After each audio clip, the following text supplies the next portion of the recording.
Hello everyone, कैसे हैं आप सभी। उम्मीद करता हूं सभी स्वस्थ होंगे, ठीक होंगे, आपकी पढ़ाई भी सुचारू रूप से चल रही होगी। प्यारे बच्चों, आज के सेशन में एक नया चैप्टर है जिसका नाम है ऊषा। ऊषा एक कविता है और जिसके लेखक हैं शमशेर बहादुर सिंह जी। अब शमशेर बहादुर सिंह जी ने इस कविता में हमें क्या बताया गया है, इसमें बताया उन्होंने कि सूर्योदय उदय होने से पहले का वर्णन इसमें किया गया है। हम लोग ये भी कह सकते हैं कि सूर्य के उदय होने से पहले प्रकृति में जो हर पल जो परिवर्तन होता है उसको यहाँ दिखाया है हमें। तो आपसे एक सवाल पूछा जा सकता है कि उषा कविता में किसका वर्णन किया गया, सूर्योदय के बाद का या सूर्योदय के पहले का। तो ध्यान रखना, सूर्य के उदय होने से पहले का प्रकृति में जो परिवर्तन होता है उसको यहाँ दिखाने की कोशिश की है। देखो, इस तस्वीर से हमें पता चल रहा है कि सूर्योदय हो रहा है, ये सूर्य है और ऐसा हमें उस समय जो पीला पीला सा यानी कि बहुत ही अच्छा एक सुहावना एक मौसम हम लोग कह सकते हैं और बहुत ही अच्छा प्रतीत होता है। आप लोग देखना कभी सूर्योदय उदय होता है ना, उस समय का वातावरण देखना, आपको बहुत अच्छा दिखाई देगा। ठीक है, और कवि हैं हमारे शमशेर बहादुर सिंह जी। तो प्यारे बच्चों, यदि आप लोगों से पूछ लिया जाए उषा कविता का सारांश यानी संक्षेप में छोटे से 2 पंक्तियों में पूछा जाए तो क्या कहेंगे हम लोग कि इस कविता में सूर्योदय के ठीक ठीक पहले के पल पल परिवर्तित प्रकृति का शब्द चित्र है। शब्द चित्र मतलब क्या होता है कि कवि ने ऐसे ऐसे शब्दों का प्रयोग किया है कि हमारे दिमाग में एक चित्र सा छप जाता है कि हाँ यार ऐसा होता है, ऐसा ही होता आया है। ठीक है, तो एक सवाल ये ध्यान रखना कि सूर्य के उदय होने से पहले हर समय यानी हर पल जो परिवर्तन होता है प्रकृति में उसको यहां दिखाने की कोशिश की है। शमशेर ऐसे बिंबधर्मी कवि है। बिंब यानी क्या होता है, इमेज, चित्र, यानी कि एक ऐसे बिंबधर्मी कवि हैं, यानी कि एक ऐसे ऐसे शब्दों का प्रयोग किया कि हमारे दिमाग में एक चित्र छपेगा 101%। और आप लोगों हाँ यार ऐसा होता है, मैंने भी देखा है। जिन्होंने प्रकृति की गति को शब्दों में बांधने का अद्भुत प्रयास किया, यह कविता इसका एक उदाहरण प्रस्तुत करती है। अब देखो, इन्होंने बांधा है या नहीं बांधा है वो तो अभी पता चलेगा। देखो, प्रातः नभ था बहुत नीला शंख जैसे, भोर का नभ राख से लिपा हुआ चौका अभी गीला पड़ा है। नोट में लिख दिया है, यह सूर्योदय के यानी सूर्योदय होने से पहले का घटनाक्रम है। आप लोग बताइए मुझे, जब सूर्य का उदय नहीं होता है तो उस समय वातावरण कैसा होता है? क्या गीला गीला सा नजर नहीं आता हमें? ऐसा लगता है जैसे ओस पड़ी हुई है, हमें थोड़ा सा नमी सी महसूस होती है। ऐसे घास के ऊपर ऐसे हाथ रखेंगे तो हाथ गीला हो जाता है। जब छत पे जाएंगे तो सुबह सुबह जाएंगे तो ऐसे हाथ रखेंगे तो थोड़ा सा नमी सी हो जाती है। क्यों? क्योंकि सुबह सुबह की वातावरण क्या होती है, नमी होती है। तो यहाँ देखिए, प्रातः यानी सुबह, नभ यानी आकाश, बहुत नीला संग। एक बात और ध्यान रखना, आपसे क्या होगा एग्जाम में, एक पद्यांश देखा और पद्यांश देने के बाद 5 सवाल पूछेगा वो, एमसीक्यूज, मल्टीपल चॉइस क्वेश्चन। तो यहाँ पूछा जा सकता है कि नीला संघ में कौन सा समास होगा। तो ध्यान रखना है कौन सा समास होगा, कर्मधारय समास होगा। कौन सा समास होगा? कर्मधारय समास। अब ये मत कहना कि सर हमारे सिलेबस में नहीं है। प्यारे बच्चों, पद्यांश देने के बाद में जो 5 सवाल पूछा जाएगा उसमें कुछ भी पूछ सकता है, विलोम शब्द, पर्यायवाची संधि, कुछ भी पूछ सकता है, वो ध्यान रखना है। नीला है जो शंख, ये ध्यान रखना। तो कवि क्या कह रहा है, प्रातः का आकाश यानी सुबह का आकाश कैसा नजर आ रहा है? नीले संग जैसा नजर आ रहा है। भोर का नभ यानी सुबह सुबह का आकाश।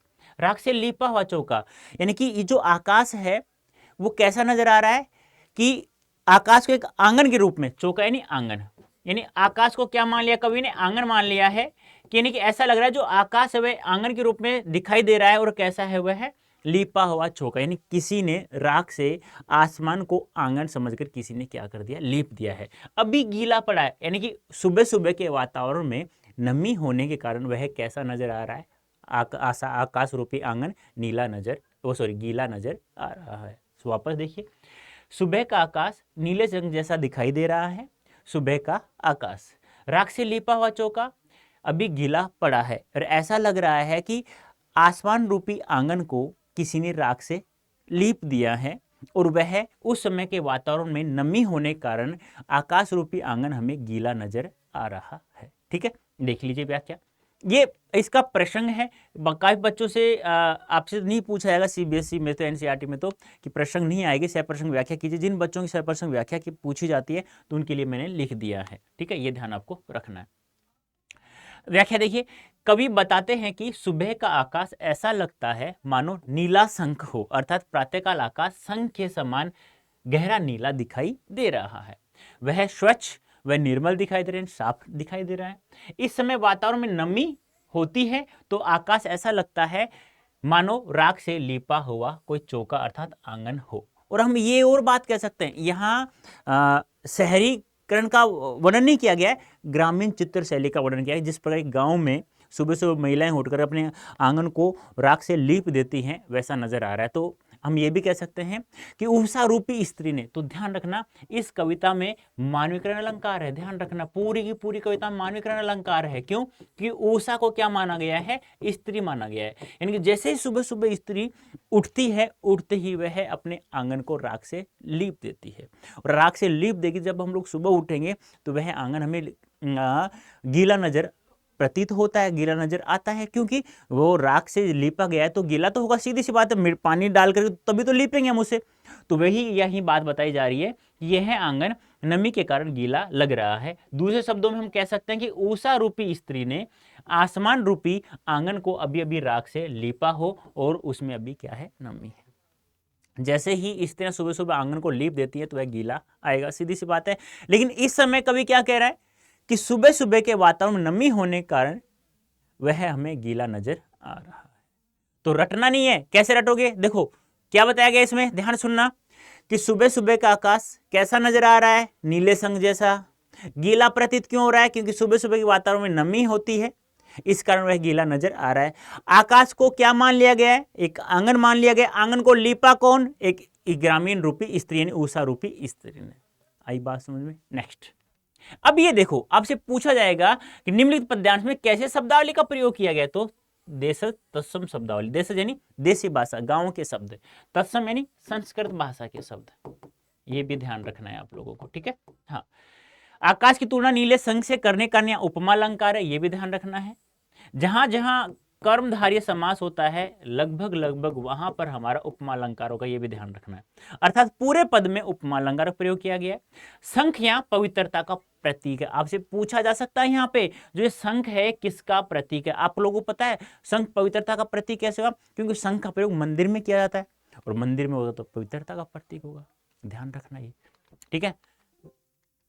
दूसरा पद्यांश, बहुत काली सील जरा से लाल केसर से कि जैसे धुल गई हो, सलेट पर या लाल खड़िया चाक मल दी हो किसी ने, यह सूर्योदय की धीरे धीरे लाल लाल किरणें पड़ती हैं, उसका वर्णन किया गया। अब देखो यहाँ पे क्या हो रहा है, बहुत काली सील जरा से लाल केसर। बहुत काली सील, सील यानी क्या होता है? चट्टान।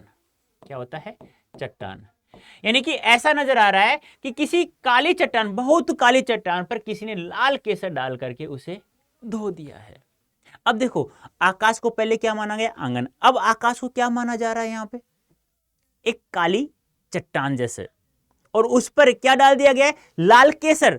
लाल केसर डाल करके ऐसा लग रहा है किसी ने इसे मल दिया, यानी लाल केसर से इसे धो दिया हो डाल करके। यानी कि हम कह सकते हैं कि ऐसा प्रतीत हो रहा है, कवि कह रहा है कि बहुत काली एक चट्टान है, एक पत्थर है जिस पर किसी ने लाल केसर डाल करके उस चट्टान को धो दिया है, जिससे वह लाल नजर आ रही है।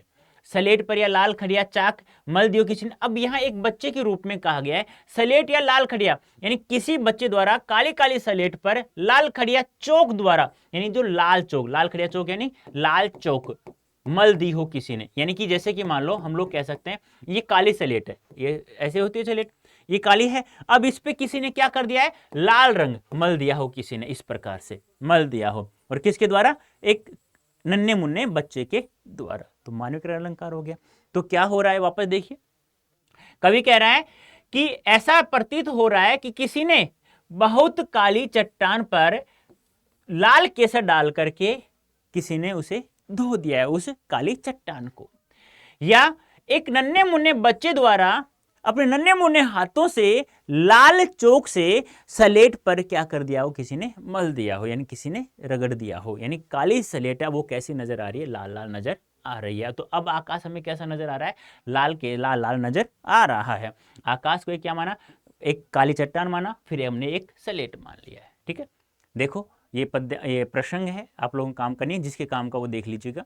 आगे देखिए, कवि प्रातःकालीन आकाश का वर्णन करते हुए कह रहे हैं कि आसमान से सूर्य किरणें प्रसारित हो रही हैं, तो ऐसा लग रहा है मानो काली शिला पर लाल केसर मल कर धो दिया हो, इस प्रकार वह लाली से अद्भुत लग रहा है। या फिर आकाश ऐसा लग रहा है कि किसी बालक ने अपने नन्हे नन्हे हाथों से काली स्लेट पर लाल खड़िया चौक मल दिया हो। अब हम कह सकते हैं कि अंधेरा काली स्लेट के समान, व प्रातः की लालिमा लाल खड़िया चौक के समान लग रहा है। तो डायरेक्ट ध्यान रखना, आपसे पूछा जाता है आकाश को क्या क्या माना गया है, तो सबसे पहले क्या माना गया है बताइए। सुबह सुबह का आकाश कैसा नजर आ रहा था, बहुत नीला संग जैसा। फिर हमें कैसा नजर आ रहा है, काली चट्टान जैसा, फिर काली स्लेट जैसा। ये ध्यान हमें रखना है। बात समान है, देशज व तत्सम शब्दावली का प्रयोग है, उत्प्रेक्षा अलंकार का यहाँ प्रयोग किया गया है। देखो कहाँ पे हम लोग बात करें तो देखो लाल बहुत काली सील जरा से लाल केसर से जैसे धुल गई हो, स्लेट पर या लाल खड़िया चौक पर मल दी हो किसी ने। अब एक बात ध्यान रखना, उत्प्रेक्षा अलंकार क्या होता है, जहां संभावना व्यक्त की जाती है, यहाँ संभावना व्यक्त की जा रही है, जिसके कारण यहाँ पर क्या है, उत्प्रेक्षा अलंकार है इस पद्यांश में। ठीक है, नेक्स्ट, क्योंकि उत्प्रेक्षा का अर्थ क्या होता है, संभावना होता है। नील जल में या किसी घोर झिलमिल देह है जैसे हिल रही हो और जादू टूटता है, इस उषा का सूर्योदय उदय हो रहा है। अब देखो जो कवि चमत्कार जो जादू हमें दिखा रहा था वो कैसे कब का था, सूर्योदय से पहले का। अब सूर्योदय हो गया है तो कवि जो चमत्कार बताया जा रहा है वो सब अब क्या हो गया, समाप्त हो गया। अब कवि क्या कह रहा है, नीले जल में या किसी की घोर झिलमिल देह जैसे हिल रही हो। कवि कह रहा है कि ऊपर से जब सफेद सफेद किरणें पड़ती हैं तो नीले जैसे कि पानी होता है ना, पानी भरा हुआ होता है तो सफेद किरणें नीचे पड़ती हैं, तो पानी में जैसे वो सफेद किरणें पड़ेंगी तो नीली नीली प्रतीत होती है, और बीच में वायुमंडल होने कारण वो किरणें हैं वो कैसी नजर आ रही है, हिलती हुई नजर आ रही है। तो कवि क्या कह रहा है कि नीले जल में कोई गोरे रंग की स्त्री खड़ी हुई है, उसका शरीर हिल रहा है। अब देखो प्रेम भरी बात भी आ गई है, नील जल में या किसी की घोर झिलमिल देह जैसे हिल रहे हो, यानी कि आसमान से सफेद सफेद किरणें जल में गिरने कारण वो नीली नजर आ रही है, और बीच में वायुमंडल कारण वह हिलती हुई नजर आ रही है। तो कवि को ऐसा लग रहा है कि एक जल में एक गोरे रंग की स्त्री खड़ी हुई है जिसका शरीर क्या हो रहा है, हिल रहा है। जादू टूटता है, इस उषा का अब सूर्योदय उदय हो रहा है, यानी कि अब सूर्य था वो उदय हो रहा है, और जो कवि चमत्कार बता रहा था वह जो चमत्कार तो अब समाप्त हो रहा है, क्योंकि कवि ने इस कविता में सूर्य के उदय होने से पहले का घटनाक्रम से हमें अवगत कराया, हमें बताया है, सूर्योदय के बाद का नहीं। यानी हम लोग कह सकते हैं कि इस कविता में सूर्य के उदय होने से पहले का चमत्कार कवि ने इसमें दिखाया है, और सूर्योदय को उदय होते ही वह चमत्कार था वो समाप्त हो गया है। ठीक है, अब देखिए कवि ने भोर के समय पल पल बदलते हुए दृश्य का बहुत ही सुंदर वर्णन किया है। वह कहता है कि जब आसमान से सूर्य की सफेद किरणें प्रसारित होती हैं तो आसमान बिल्कुल नीले रंग का नजर आता है, और वहां से सूर्य की सफेद किरणें प्रसारित होती हैं, किंतु बीच में वायुमंडल के कारण वे किरणें झिलमिलाती हुई नजर आती हैं, अर्थात वे सफेद किरणें झलकती हुई सी नजर आती हैं। इसे देखकर कवि ने कल्पना की है कि नीले जल में किसी सुंदर स्त्री का शरीर झिलमिला रहा हो, अर्थात हिल रहा हो। कुछ समय बाद जब सूर्योदय हो जाता है तो उषा का पल पल बदलता हुआ सौंदर्य एकदम समाप्त हो जाता है। ऐसा लगता है कि उषा का जादुई प्रभाव, आकर्षण धीरे धीरे कम होता जा रहा है।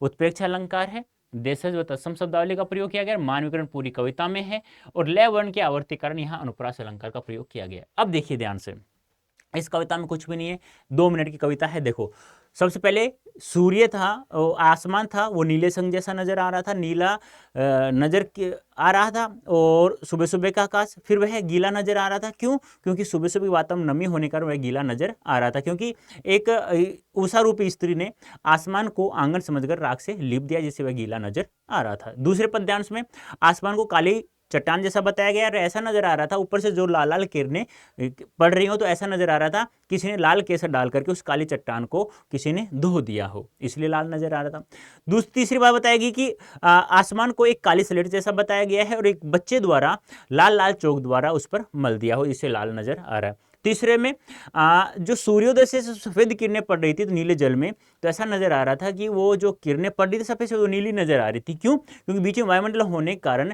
हवा के कारण, वातावरण के कारण वह हिलती हुई नजर आ रही। तो कवि ने अपना विचार कल्पना प्रकट की है कि नीले जल में कोई गोरे रंग की स्त्री खड़ी हुई है, उसका शरीर हिलता हुआ नजर आ रहा है। ये 4 बातें आपको याद रखनी है। अब देखो प्यारे बच्चों, ये है हमारे CUET 2023 हिंदी के टॉपर्स हैं, यानी कि ये 200 में से मार्क्स हैं। अब तुम संभावना कर सकते हो ना कि हाँ हम भी 200 में 200 नंबर ला सकते हैं। ये देखो 198.66 है, यानी कहने का तात्पर्य 100 परसेंटाइल तो है ही है इनका, ऐसा नहीं है कि 100 परसेंटाइल नहीं है, लेकिन 200 में 200 नहीं है। लेकिन प्यारे बच्चों यहाँ जो आपको पढ़ाया जा रहा है और सीयूटी में जो आपका सिलेबस है बिल्कुल डिफरेंस है, बिल्कुल ही अंतर है हिंदी इंग्लिश का। और प्लस में आपको जीटी अलग से पढ़ना होगा, मैथ्स अलग से पढ़ना होगा, जनरल जीके जो नॉलेज है वो अलग से पढ़ना होगा। तो प्यारे बच्चों मेरा कहने का मतलब क्या है कि अभी से आप लोग क्लास 12th के साथ साथ में सीयूटी की तैयारी कर दो, जिससे आपका जो सभी का पसंदीदा डीयू का नॉर्थ कैंपस है ना, नॉर्थ कैंपस जो है वो अभी से आप लोगों को दिमाग में ऐसा छप जाए कि हम ये नॉर्थ कैंपस एक अच्छा कॉलेज हम लोग प्राप्त कर सकते हैं। देखो अब की बार बच्चों ने क्या किया कि अंतिम 2 महीने में बाद तैयारी की, जैसे मार्च में एग्जाम खत्म हुआ तो 21 मई से एग्जाम स्टार्ट हो गया, 2 महीने में कितनी तैयारी कर पाओगे आप लोग। और फिर हिंदी इंग्लिश जीटी जी के आपको पढ़ना है। हिंदी इंग्लिश यहाँ जो पढ़ाई जाएगी यहाँ एग्जीक्यूटी में बिल्कुल ही अलग हिंदी और इंग्लिश है, ये ध्यान रखना है। अलग से जीटी पे आपको पढ़ना पड़ेगा ना। तो उसके लिए आप लोगों के लिए हम लोगों ने एक विचार किया और वो अभी से स्टार्ट कर दिया है। उसके लिए आप लोग क्या करेंगे, ध्यान से सुनना।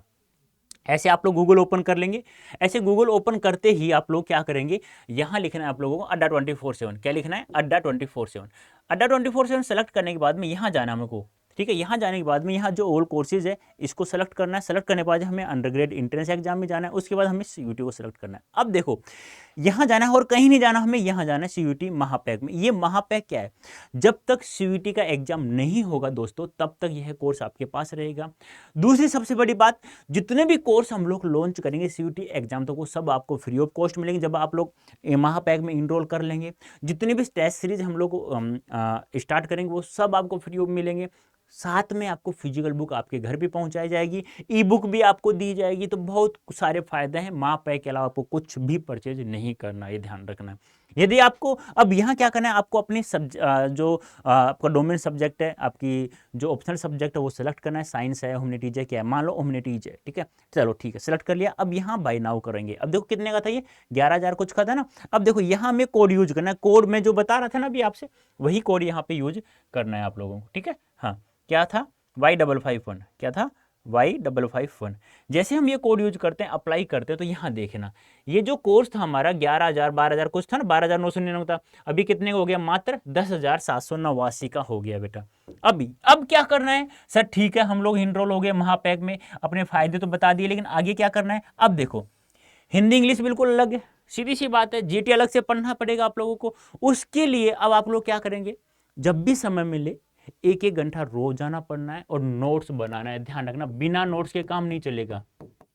यहाँ वही सब्जेक्ट पढ़ना है जो आपके 12th में है। जैसे डोमेन सब्जेक्ट है, आर्ट्स है, मान लो हिस्ट्री पॉलिटिकल या मैथ साइंस कुछ भी है, तो उसका 70-80% समान सिलेबस सीयूटी में वही आएगा। लेकिन लैंग्वेज में दोनों में से कुछ भी समान नहीं है, बिल्कुल डिफरेंस है। जीटी अलग से पढ़ना होगा। तो इसके लिए अभी से स्टार्ट कर दो अपनी पढ़ाई। तो मैं आपसे लिख के तो नहीं दूंगा, लेकिन इतना कह सकता हूँ गारंटीड आप लोग कि आप लोग 100% प्रत्येक सब्जेक्ट में प्राप्त करेंगे। और 100% आ जाता है तो आपको मन पसंद कॉलेज आपको मिल जाएगा नॉर्थ कैंपस में, जो सभी बच्चों की पसंद होती है। उसके लिए आप लोगों को कोड यूज करना है Y551, जिससे कोई भी आपका जो भी सब्जेक्ट है, जो भी डोमेन सब्जेक्ट है, कोई भी हो डोमेन, तो आपको ये कोड यूज करेंगे तो आपको मैक्सिमम डिस्काउंट के साथ वह कोर्स आपको प्राप्त हो जाएगा। तो उम्मीद करता हूँ बेटा आज की क्लास समझ में आ गई होगी, और प्लस में आपको 12th के साथ सीयूटी की तैयारी करनी है वो भी समझ में आ गया होगा। तो मुझे जल्दी से आप लोग यस या नो में कमेंट बॉक्स में आंसर देंगे। तो प्यारे बच्चों अभी के लिए इतना ही, धन्यवाद, थैंक यू सो मच।